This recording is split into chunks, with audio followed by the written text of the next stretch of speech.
Now, a petition containing 100,000 signatures was handed into Downing Street today, demanding a referendum over Britain's EU membership. West Midlands Independent MEP Nikki Sinclaire personally delivered the document, which she hopes is the first step to the public being allowed to vote on the issue of being part of the EU. And Nikki Sinclaire is on the line now on BBC WM. Good evening to you, Nikki. Good evening, Richard. Are you happy with the way that today went? Yes, I'm very happy. I was accompanied by other MEPs and MPs from different parties who showed their support for this campaign. The signatures not just gathered from people in the West Midlands, were they? No, the campaign began in the West Midlands. My mobile surgery's been to almost every town and city in the West Midlands, and I would say almost a half of the signatures are from the West Midlands.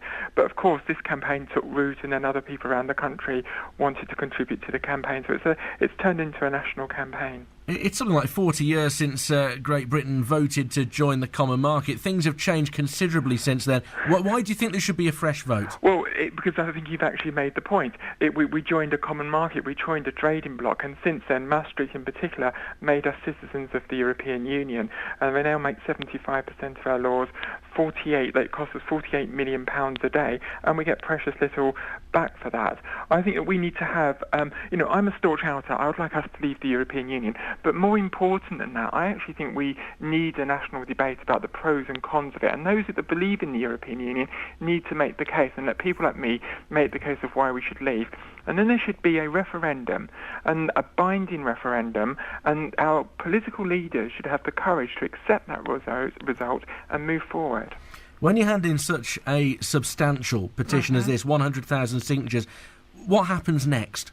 Well, this came about through the coalition document, which said that any petition that gets 100,000 signatures may qualify for a debate in Parliament.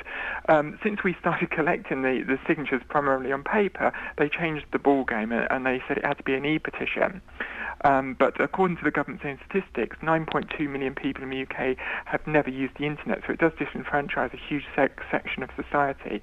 But I've wrote to the Leader of the House, and he's assured me in writing that if I have one or more supporting MP, and we have more than a dozen, if they present the petition to the Backbench Business Committee, it will be judged along with the e-petitions to get a debate, and I'm hopefully sometime next week that it may go in front of this committee. And what would it take to get from that position to there actually being a referendum on this? Well, the next step is obviously if we actually get a debate in Parliament, which is what we hope to do in this process, it will case then being ordinary people will be having to lobby their MP to vote, because obviously it would need a majority in Parliament to vote to actually have a referendum, and that would be the next step.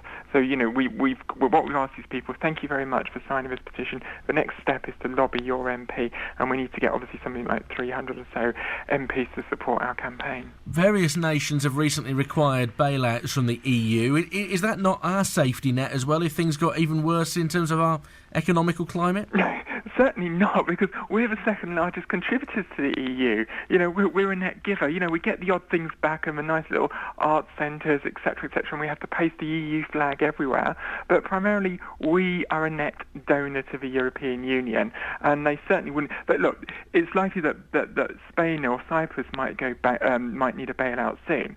And if Spain goes, there's not enough money in the kitty to bail out Spain, let alone our economy, which is probably 20 times size I don't know exactly, but approximately 20 times the size of a Spanish economy.